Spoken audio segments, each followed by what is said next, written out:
ভিন রাজ্যে আলু রপ্তানিতে জারি রয়েছে নিষেধাজ্ঞা। সোমবারের বৈঠকে কাটেনি জট।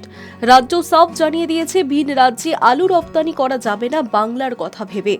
ব্যবসায়ীরা কি করবে তা বৈঠকে ঠিক হবে বলে জানিয়েছে ব্যবসায়ী সমিতি।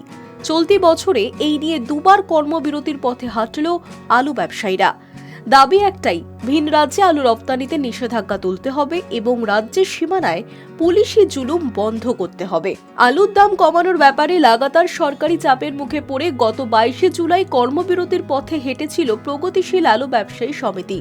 সেবার রাজ্য ব্যবসায়ী সমিতির সমঝোতায় কর্মবিরতি তুলে নিয়েছিল আলু ব্যবসায়ী সমিতি। তবে এবার রাজ্য কোনো সমঝোতার পথেই হাঁটেনি।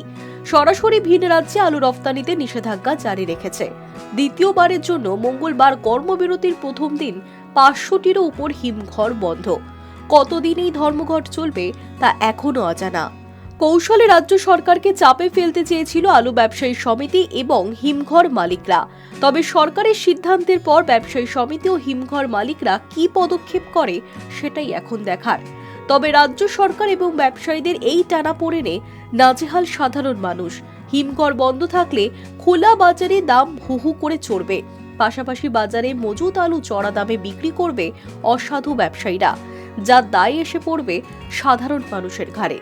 বারুইপুর কাছারি বাজারেও খুচরো আলুর দাম 34 থেকে 35 টাকা দরে বিক্রি হচ্ছে। এটা শুধু বারুইপুর বাজারের ছবি নয়, বিভিন্ন বাজারে একই চিত্র।